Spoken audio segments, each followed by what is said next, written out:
In early times, evil spirits were thought to possess people and make them act in strange and frightening ways.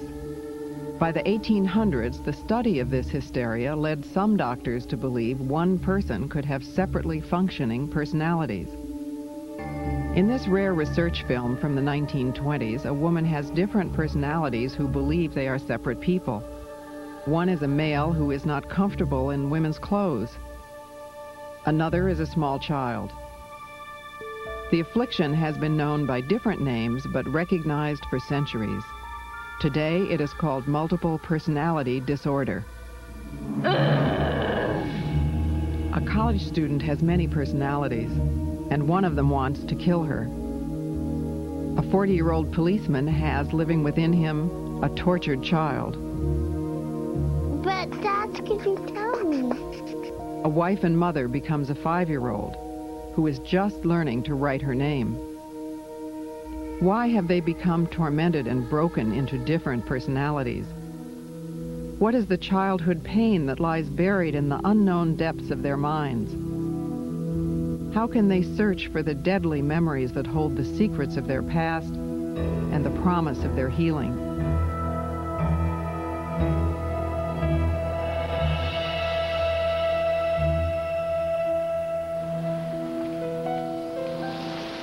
Twice a week, Gretchen walks across town to see her therapist. She can't afford a car because what little money she has goes for therapy. Gretchen is divorced and has 2 children who she hardly ever sees. It just hit me that I'm 34 and that I should be, with my kids, mothering my kids, and I should already have a career and I should already be somewhere doing something. For most of her adult life, Gretchen has had severe psychiatric problems. She's needed treatment for years, but doctors never agreed about why. Okay, good time to come out. I didn't know and I was waiting. No, this is a good time.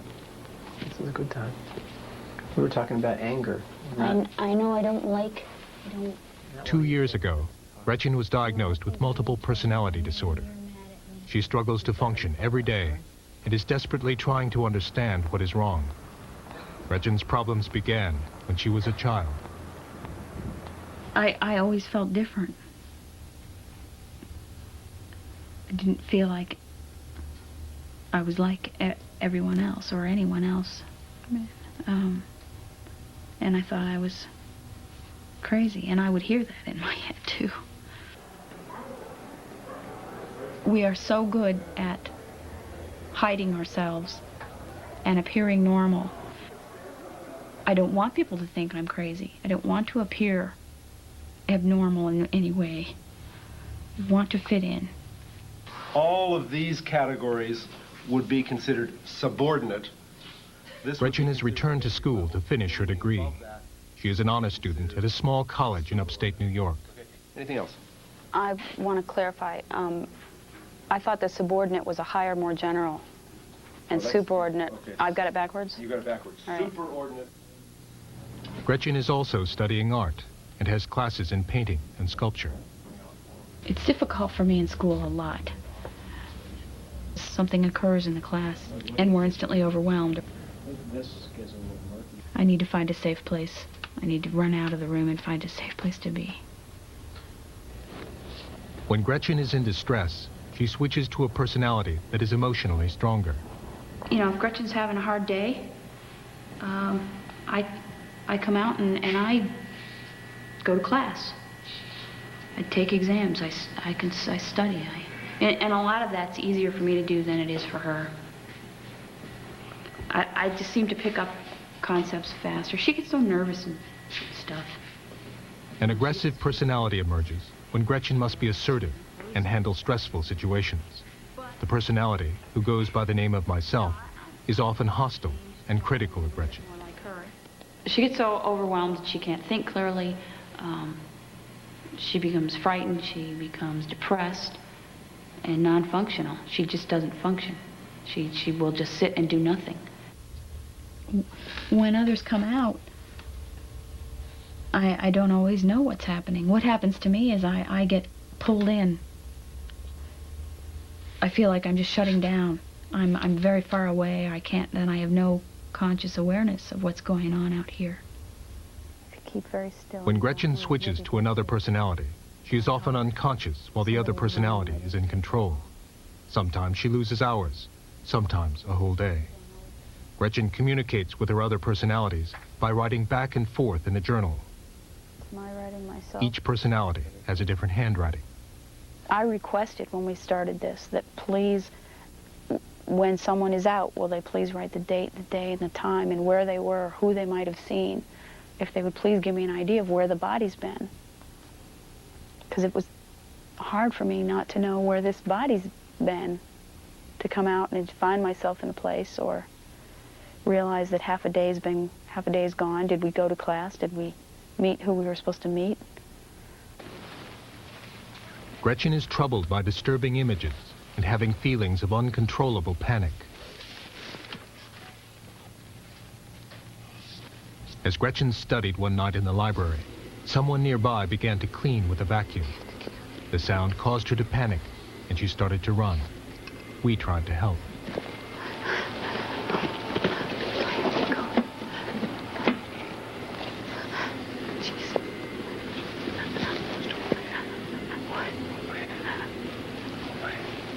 Gretchen experiences panic attacks that are triggered by certain sights and sounds. The attacks can happen any place, at any time. What are we going to do? What do you need to do?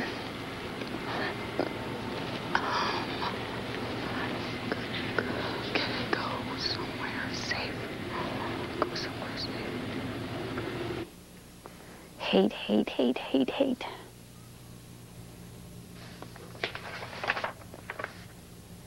Gretchen is mutilated by a personality that feels she should be hurt and punished. The mutilation takes the form of cutting and happens outside of Gretchen's knowledge or control. She cut pretty seriously and left it in the book for me. I mean, when I came out, I was a mess. I was covered. And the book was covered with blood.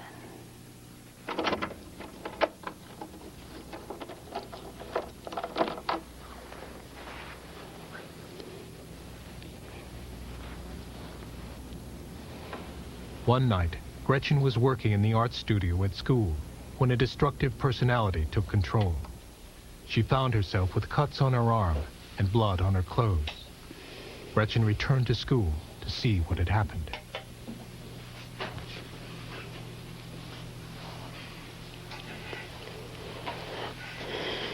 What happened here, Gretchen? Oh, we got cut. Last I remember, it was 10:30 or 11 o'clock at night. And I don't remember anymore. I didn't know that we'd been cut till the next afternoon. I need to clean this up. Okay.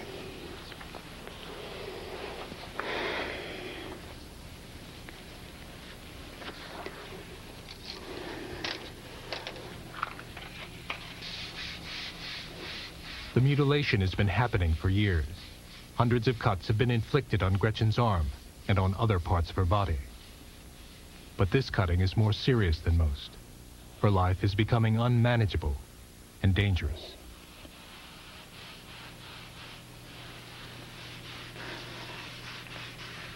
I need to know what happened to me so that I can deal with it and heal from it. I can't heal from something I don't know what it's about. I need to understand it as best I can so that I can go on with my life. Gretchen traveled 2,000 miles to get specialized treatment at a psychiatric hospital in Texas, which has a specialty in treating multiple personality disorder. There's one thing to get a memory. Hospital therapy focuses on recovering repressed memories. Like Gretchen, everyone here is struggling to come to terms with the truth about their past. Being able to accept what you're getting, your memories, may mean that you also have to accept something about someone you don't want to. What's the most painful thing about it? Believing that that really happened To you? to this body.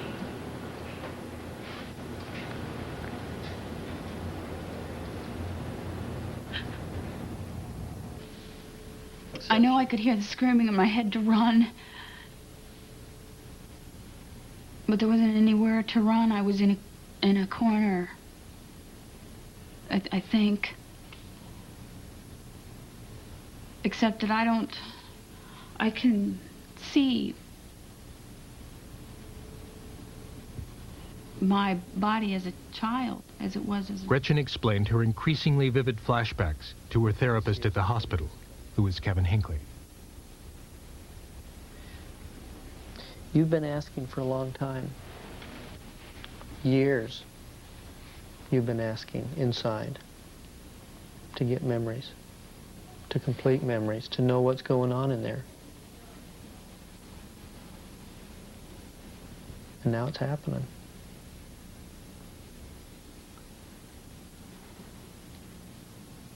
It feels real close.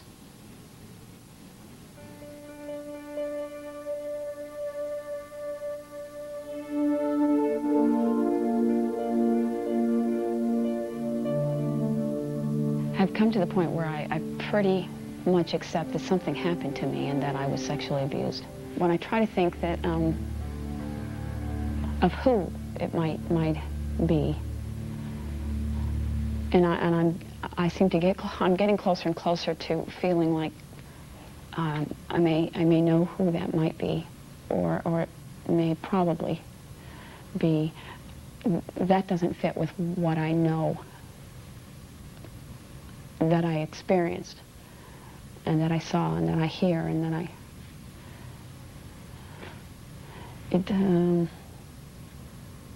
everything fits, but it doesn't fit. I had a wonderful life. I have lots of happy memories. I have lots of wonderful things in my childhood. The legs go up to a white shirt.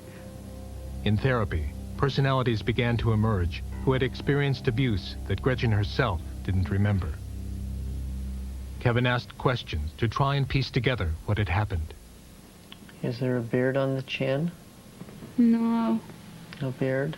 A personality who was a frightened child remembers the approach of someone who hurt her.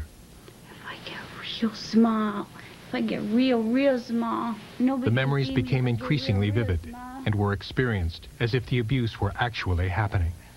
Past and present were indistinguishable. We're still in Texas. It's 1992. You're safe. But I know this is a real scary memory. What are you seeing?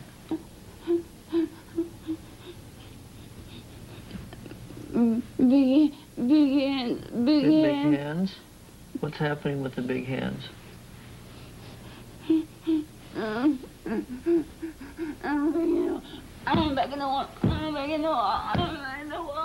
When the experience was too much to bear, the child personality tried to escape into the wall. Big hands. Uh-huh. Big hands. When alter personalities have memories and relive abuse, Gretchen herself gets closer to remembering what happened to her.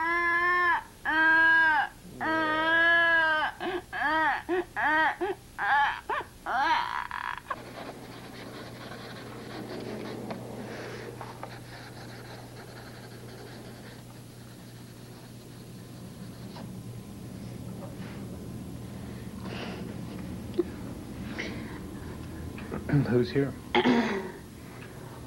It's myself. The best thing about journal writing is we just come popping out. That's my writing. That's my writing. See, I go on for pages. That's Gretchen's writing. You used to hurt Gretchen? I would do anything to destroy anything she did and to hurt her in any way I could. And I used to be one of those inside that belittled her and called her names and swore at her and hurt her. I cut the shit out of her. And I'm very good at it. I'm the one who severed the artery in the 4 tendons. Why did you do that? I wanted to kill her. I hated her. What did she do?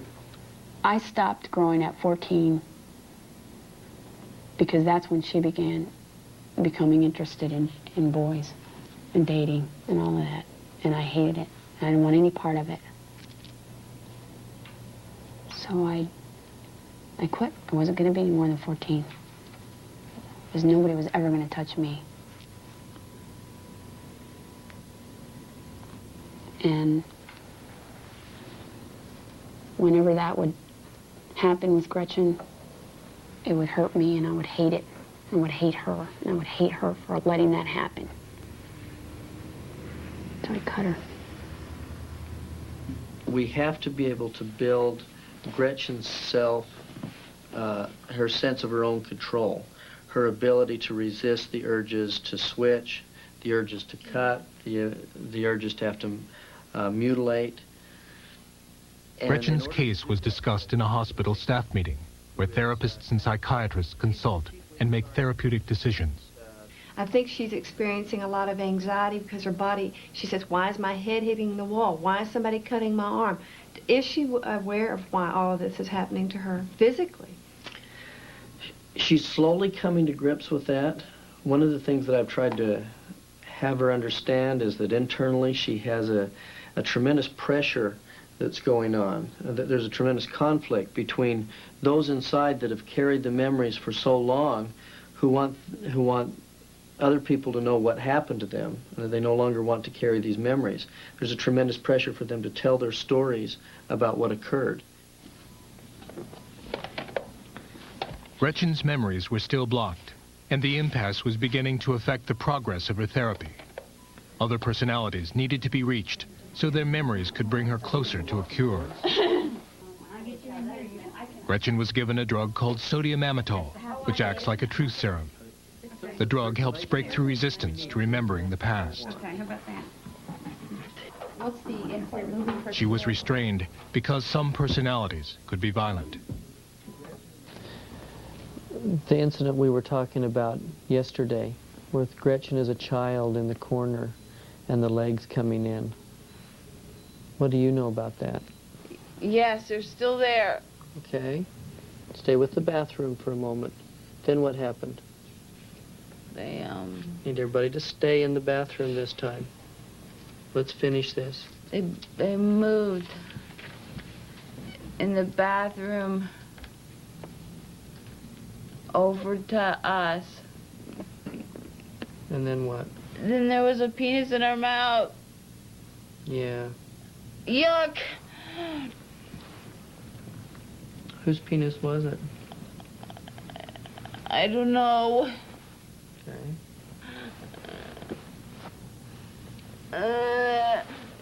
Yeah, what do you see? My jaw hurts, my mouth hurts, I can't breathe, I can't breathe, I can't breathe. Memories began to surface about oral and vaginal abuse that had occurred in a bathroom. So far, these were the most specific and detailed memories to come out. But then, another personality named Enigma appeared. A dangerous personality at the core of Gretchen's self-destruction. Enigma, what happens to you if the puzzle gets solved? Huh? Are you punished in some way?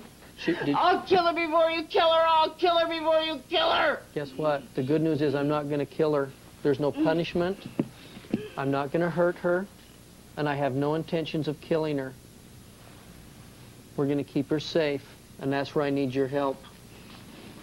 She belongs in a bed. No, she doesn't. Belongs in a No, bed. no, that's what the abuser said. And it was not true. Enigma's job is to kill the body should these memories come out.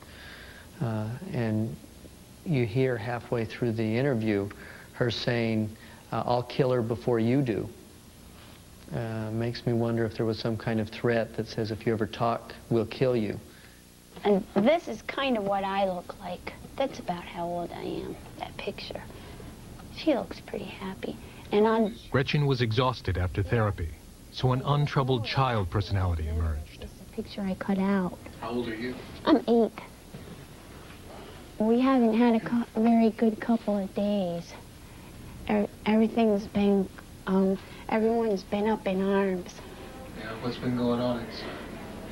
Well, I don't know all of the details, but there's been a lot of people that are upset and hurting inside, and hurting stomachs and hurting throats, and the worst part is hurting hearts. Sometimes our hearts, we have hurting hearts. But I try to just help out. Plus, I get to have some fun myself. If I'm out, I get to do something. I don't always have to work.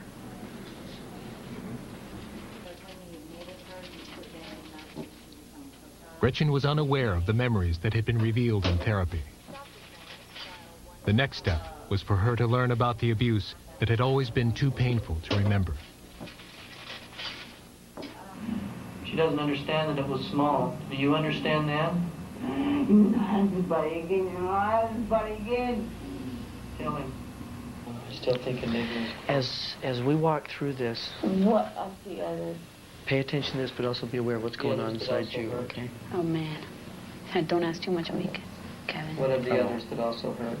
One that Gretchen doesn't understand is why the body wasn't able to fight more back then. In the bathroom. Over to us. Kevin asked Gretchen to watch videotape of the therapy so she would know what her other personalities had remembered. The hands. But when Gretchen began to hear details of her abuse, her mind began to block the experience. This is how Gretchen protected herself when she was a child. And then what? Then there was a penis in her mouth. Yeah. Oh. Let's stay in the bathroom and finish it. Okay, stay connected here. What are you feeling right now? You're hurting me! I know. Get off my feet! Get off my feet! Minutes later, confronted with the abuse, the violent personality of Enigma emerged in a rage. Do not touch his face! Do not touch his face! Is that what happened during the abuse? It is, isn't it?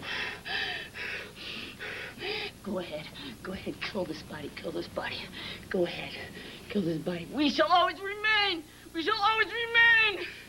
Enigma! We shall always be Enigma! We shall always be! You're not evil. And you're not a demon. You're not a demon. I don't know what you were taught, but it's not true. Somebody out there to get the door? I had an idea that this might happen. This is a real common reaction when things have been so far repressed down inside and then they see it on videotape for the first time or hear it for the first time. Suddenly it becomes very real and they know that things happen. It makes it, the denial melts away and they're faced with the reality of the trauma and the pain. And it can be a real shock. In an outpatient setting, this may take place over weeks and weeks and months. In a hospital setting, we have the ability to present it to them right away, where the shock is greater, but they get over it more quickly, and then understand what happened to them. What was going on at the time that you disappeared? What was the last thing you remember? I was getting some threats and getting... Later in the day, Gretchen had recovered. Kevin spoke with her and reassured her that she would prevail and succeed in her recovery. I hear you. And part of what we're going to hope to get to is where you get to find out that you don't have to leave and you may be stronger by staying. Because you are more powerful than you think you are. That be safe? Okay.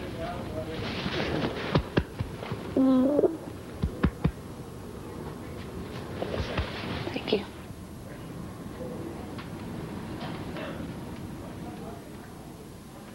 I'm fighting for my life.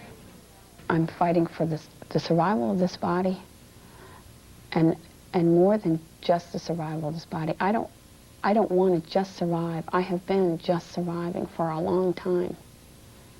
This is no way to live. I would like to begin living and feeling and not just existing.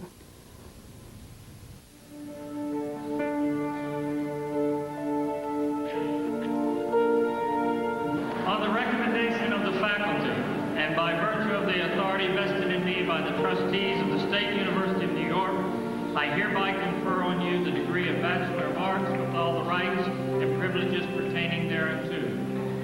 After 4 months of treatment in Texas, Gretchen returned home and finished college, graduating summa cum laude in the top 1% of her class. She now feels she knows who her abuser is, and therapy is helping her heal and gain control of her life. Gretchen plans to continue with her education.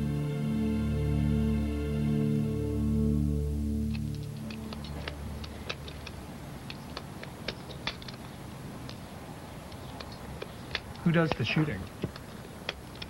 I do, Scout does, Doc does. Who are they? They're various alters that I have. John is an expert marksman. He was an Army Ranger and sharpshooter. At target practice, his alter personalities take turns shooting.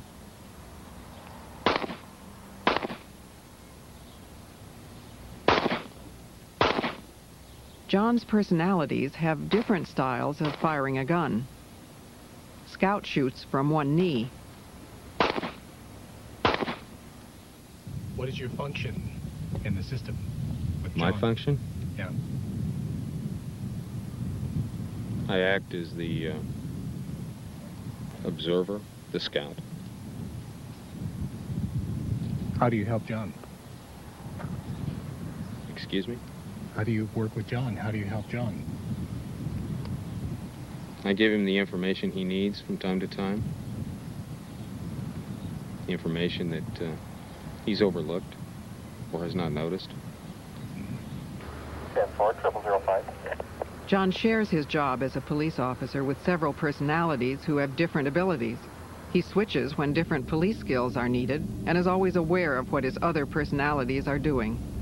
When you're out here driving around at night, who does what? Yeah, it just sort of depends on the situation. Normally, I'm out quite a bit of the time. Oh, come on. What are we doing? Pickup truck over here matches something we've been looking for, possibly on a stolen auto. As John began pursuit, he switched to a personality who is good at driving in high-speed chases. He's weaving pretty fast, too. I'm going to be 1019 at location. 10-4, 0013.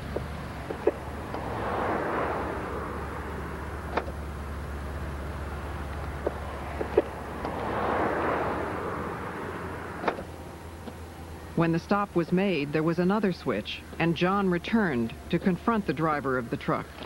Warning. You know how fast you were going? You don't have any idea? Does your odometer work on here? Yeah, my flashlight's got burned out. Flashlight's got burned out. I paced you at over 75 miles an hour. Among his fellow officers, John has a good reputation. Lieutenant Pritchard is his commanding officer. John knows what's going on when he's out there in any given situation. He's able to make decisions on his feet in tough situations and just think really fast. This is while we were in St. Louis at the training academy. It's my rookie dog, and me, the rookie handler. We worked patrol together for 4.5 years. Best partner I ever had, much better than any two-footed partner I ever worked with. John showed us his scrapbook of 13 years as a police officer. He's had many awards and commendations which began early in his career. In 1982, I was awarded the Outstanding Officer of the Year award by the JCs, which is an award that's offered every year. Hi. While he was showing us the scrapbook, John switched to a 10-year-old personality named Johnny. Hi.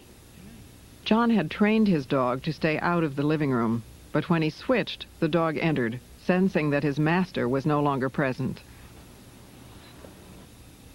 Okay, that's John. Who's John? He's an adult, and he's a policeman. The child personality of Johnny recognizes John in the photograph and sees him as a separate person. Awarded as the... Johnny read the article from the scrapbook and, like a 10-year-old, had trouble understanding the words. Enforcement Officer of 1982 by the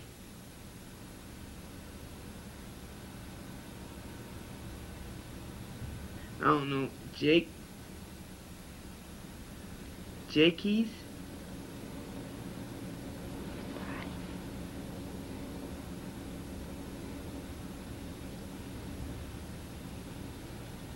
When John switched back, the dog recognized him and left the room as he had been trained.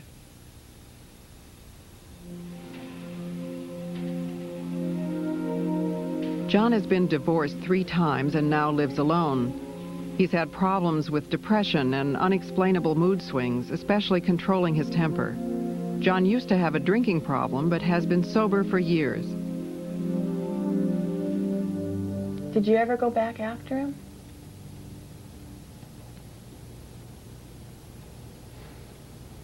Was that okay or not? I tried. Yeah. John's therapist is Julie Clark, who has been treating him since his diagnosis. Push face first, okay? Several years ago, John began having flashbacks of being abused as a child. He began therapy, and soon after, different personalities began to appear. John was hospitalized with a diagnosis of post-traumatic stress and multiple personality disorder. Since then, personalities with memories of abuse have come forward, like Edward, who remembers being shoved down a staircase. How many years older was he? 10. It's a lot of years. Not anymore. Not anymore, huh? No. The abuse his alter personalities remember was never known by John himself. He has only vague memories of growing up. My memories of childhood are real limited. It's more like a framework. And I can tell you where I went to school. And maybe a little bit about some of the later grades. Along about 7th and 8th grade, I can fill in some blanks. What John can remember is a stable home and being well provided for. He also remembers the voices that have always existed inside his mind. I've always been aware that there were voices, okay, that I spoke with and that spoke to me. But I thought that was subconscious or thoughts or however you want to put it, I'm not real sure. It seemed natural, seemed normal. The voices John heard were those of his 20 personalities. Many of them are frightened children who appear only in therapy. 5-year-old Hans was tortured with electricity. Mm-hmm. How did he hurt you, Hans? Electricity. Electricity? Yeah. Do you remember how he did that? It's okay to say the words here. With the box. With the box? Uh-huh. Electrical box? Or another kind of box? What do you do with the box?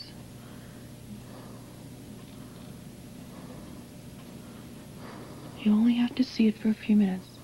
Let yourself see the pictures. I don't like it. I know you don't like it. And you know what? It's not happening today. You're here with me in the office. Hans's cries of pain only encouraged his abusers. Then John would switch to an emotionless personality named Eugene, who did not feel the pain. How was the electricity applied? To the body. How and where? It was applied by a hand-cranked type generator with wires attached to various locations depending upon what was being used at the time. In general, to the hands and feet, at times to the stomach, at times to the genital area. John was also sexually abused by both male and female perpetrators, including a priest. He created a personality whose job it was to have sex. What else did he have you do?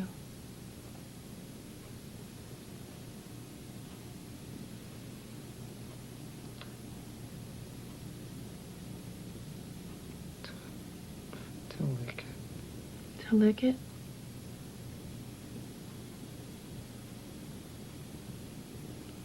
Did you have any feelings when that happened? I didn't like it. Okay. It smelled bad. I didn't like that. Okay. And you don't have to do that again either. Oh, over here. Okay. I don't know. I got curious, so I called. I found out right behind that trash can right there outside the door. I went to throw something in it, and I seen it. Without thinking, I picked it up. Okay. And then I brought it in here later. In addition to street patrol, John works on different assignments, like this search for a murder weapon. He also investigates many child abuse cases and has been appointed to a county task force setting standards for their investigations. It's very obvious that my perpetrators will never be prosecuted. At this stage in my life, there's no physical evidence that would link back to anyone ever having done anything to me at any given point in time in my childhood. There'd be no way to prove it in court of law. At least I'm making a difference, even as small as it is, in the area that I'm in. But there is a difference made.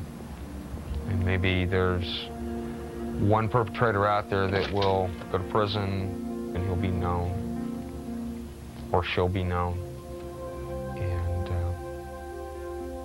maybe that makes a difference in some child or some woman's life. So that's real important to us.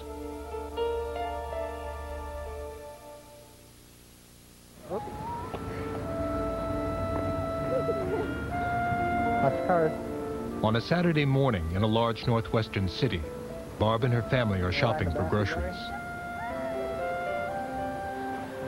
Barb and Pat have been married for 9 years and have 3 daughters.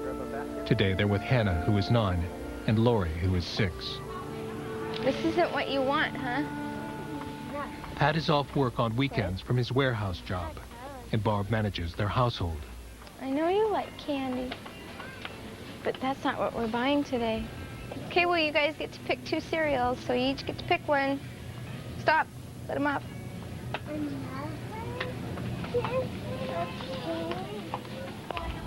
As they come to the breakfast food section, the children's cereal there appeals not only to her daughters, but to a child within Barb, a 5-year-old personality named May.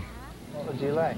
I'm gonna get that one, but not if it's not a strawberry one I don't want. You don't want a strawberry one? No, I don't want one if it's not. Oh, it's got to be strawberry, huh? Well, let's find out. Let's see what strawberry. When Barb switches to the personality of May, her eyesight changes. Barb's vision needs to be corrected by strong glasses, but May can barely see through them. Oh, you don't want to wear Barb's glasses? Okay. There you go. Okay. Okay, okay, put them in the box. No, just 2 of them, girls. Mom, for both of you still pick 2 cereals. No, it was just 2 cereals. I like those ones, Hannah. Barb's daughters are familiar with May, and Pat, who sees her often, treats her like the child she almost literally is. Her language and thoughts are those of a 5-year-old. I was thinking if we might need some cookies. I think we have some cookies. I think we have lots of cookies. We have some chips and stuff, too. Okay. Okay? Yeah. We're ready to go now. Do you want to go get Barb now? Well, everyone might me something else, like something. I think this is good for now, okay? We'll get you something else next time. Okay.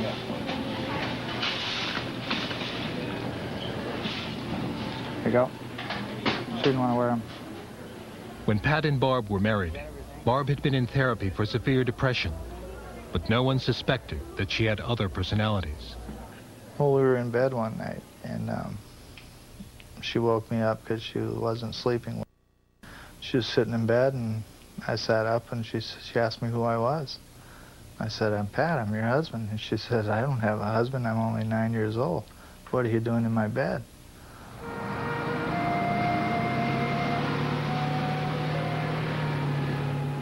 Barb knows almost nothing about her other personalities.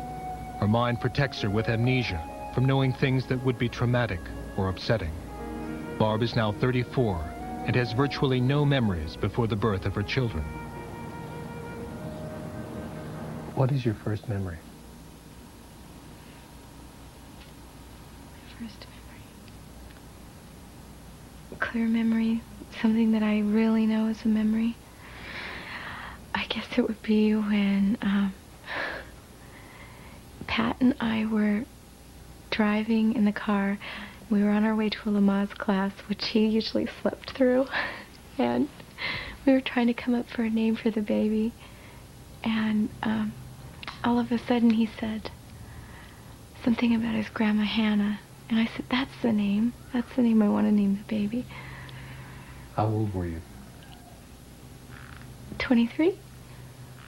Barb developed multiple personality disorder because she needed to cope with the tremendous disparity between the life that her family expected her to reflect to the outside world and what was actually going on in that household. Barb's therapist is Stephen Feldman, who is an acknowledged expert in the treatment of multiple personality disorder.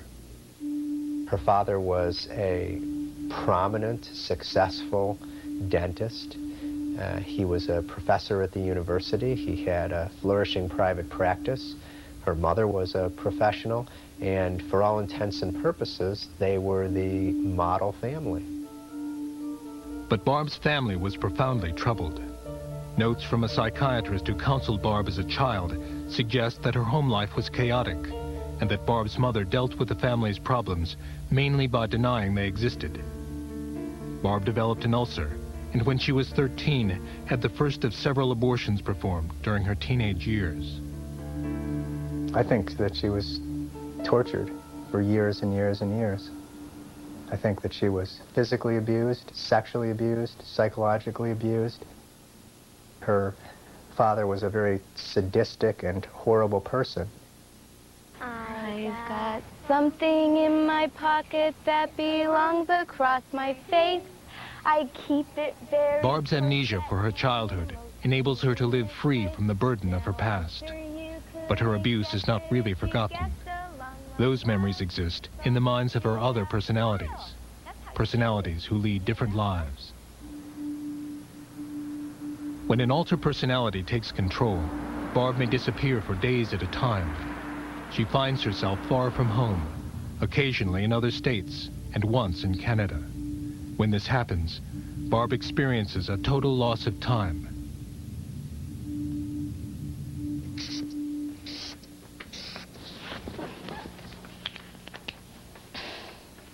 You want some people on it? I'm gonna do something funny. No, I can do it. Wait, I'm not done. Barb's personalities are different ages. Her daughter's games cause Barb to switch to a child personality, who emerges because she is most suited for play. What's on there? Oh. Switching often happens in response to changes in Barb's environment. What's that? What's that? Lori's used to her mother's other personalities, but the switches are not so easy for her husband, Pat. Make it have a foot shape on it. Don't do that, May. It's not good to have that in your mouth. Go away. I'm going to go away. Okay. Purple toe. It's hard because here I am still wanting to act toward her like her husband, you know, and I get pushed away, and, you know, that gets real confusing and real hard to do sometimes. You know, I gotta sit back and realize, well, this isn't my wife. I can't do this. I can't just come up behind her and hug her, because there are some alters that don't want to be hugged, you know, don't want to be touched. Oh my gosh, never mind. A-N-K-H. Often, Pat must care for their 3 daughters and manage the house alone. The children have learned to accept their mother's absences, the times when Barb has switched to another personality. You haven't touched your burger yet, Lori. Mm-hmm. Have you? Lori, what'd you do? Some of Barb's personalities don't relate to the family. One of them is a teenage girl named DJ. DJ is different than Barb in her posture, voice, and language, and also smokes, a habit Barb dislikes. DJ also has different thoughts and feelings. How do you feel about Barb's children in terms of whether they're your children or not your children? They're not. I mean, I care about them and stuff, but they're not my kids. They're Barb's.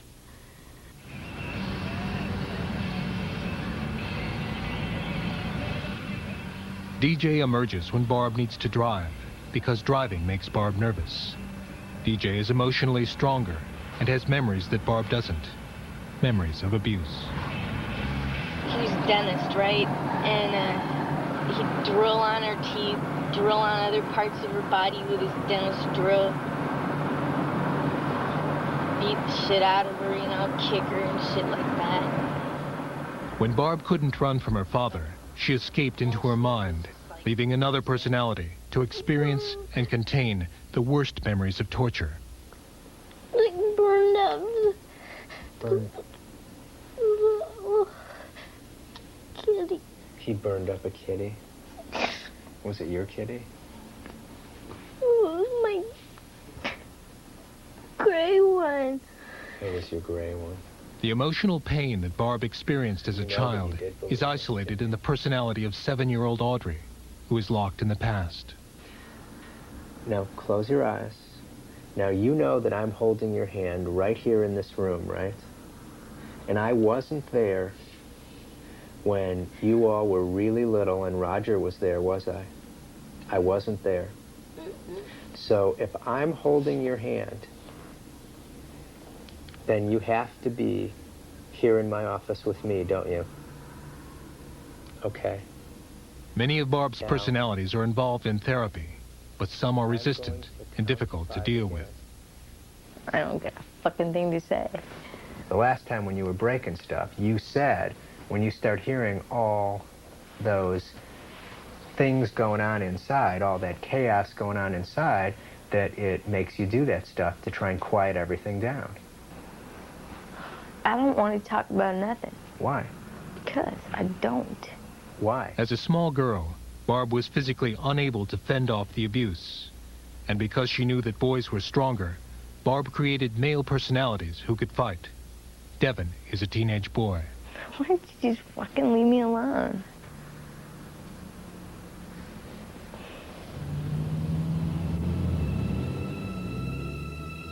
Barb's father was not her only abuser. He frequented the local bars where he made friends that shared his interests. My father would bring people home that were also, you know, open-minded and interested in having sex with a young girl. I think there were a lot of men that were. And he would have me have sex with them. Sometimes he would ask me to tell them that I was a virgin. That seemed to heighten their interest. And he would get paid. Let's see.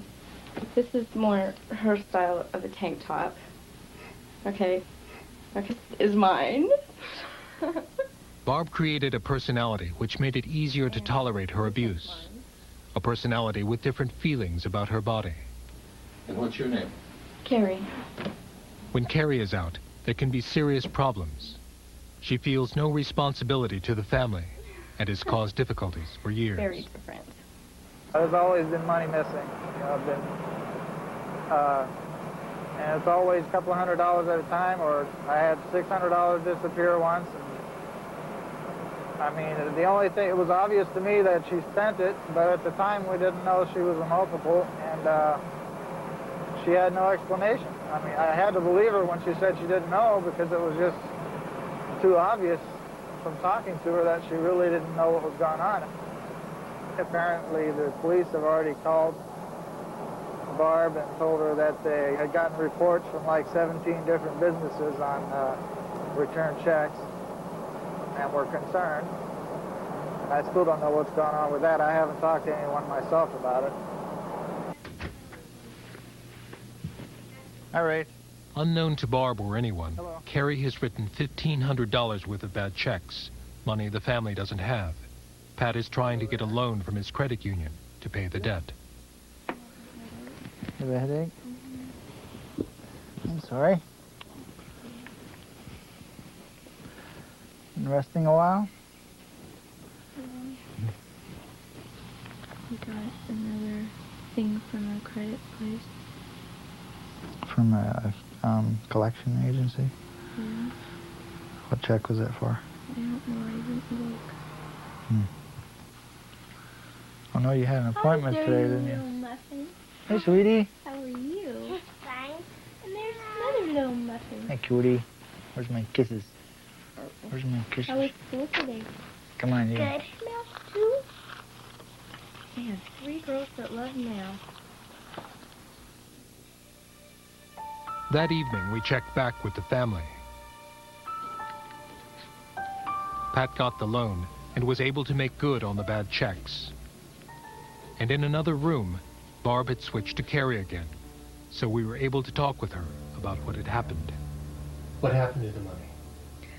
I spent it. What did you spend the money on?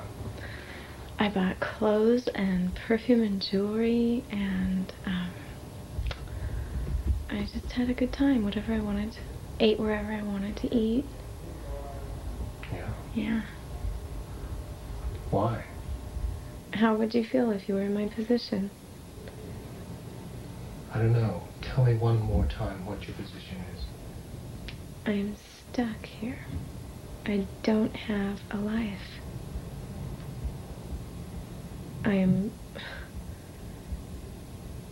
I feel used. I feel very used. I'm only allowed out when it's not something anyone else wants to handle.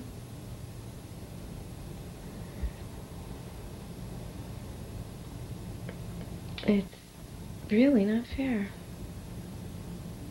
Other personalities' antagonism toward Barb take even more serious forms. What we need to do is to get another x-ray and then put another splint on it, but one that'll help protect these fingers from moving in through here. There's a little bit too much swelling. In a fit of anger, Barb's male personality has punched a concrete wall and broken her hand in 4 places. And the violence against her can be even more appalling. Okay.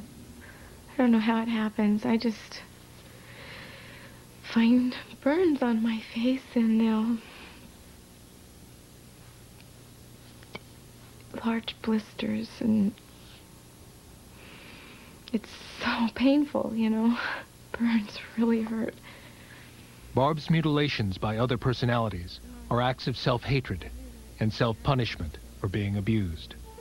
Once, after a drug overdose, Barb's car was set on fire from the inside. Later, Barb found herself in intensive care, breathing on a respirator. She had barely escaped with her life.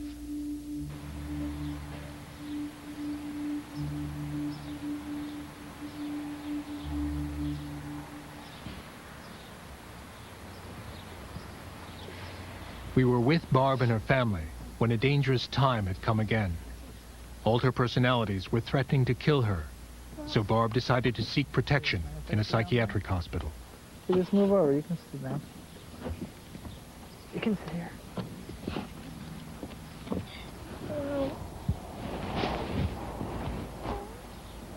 I think if I didn't have children, it wouldn't be so bad. But for their sake, I mean, I don't know what they would, how they would deal with it if anything else happened.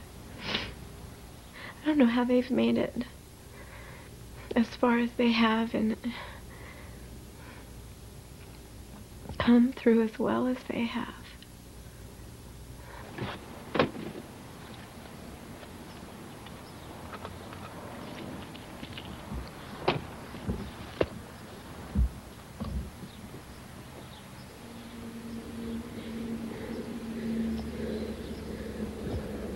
Barb's father is dead, but he has left a legacy of never-ending pain. His abuse has affected all their lives. Made me real angry at him and at her mom. But like I say, that's past. He's gone.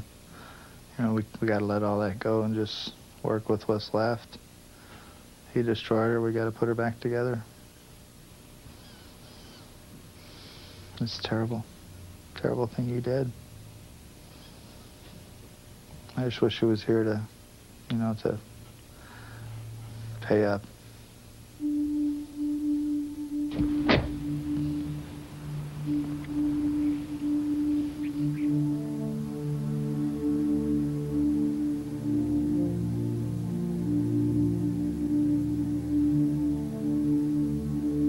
The people who have allowed their stories to be told have acted with enormous courage and concern for children who continue to be abused. Their wish is that from the shattered experience of their lives, the reality and consequences of child abuse will become better known and better prevented. Multiple personality disorder shows the extraordinary capacity of the mind to invent ways of bearing the unbearable. And these people also show us that when allowed to give up its secrets, the human mind can heal itself.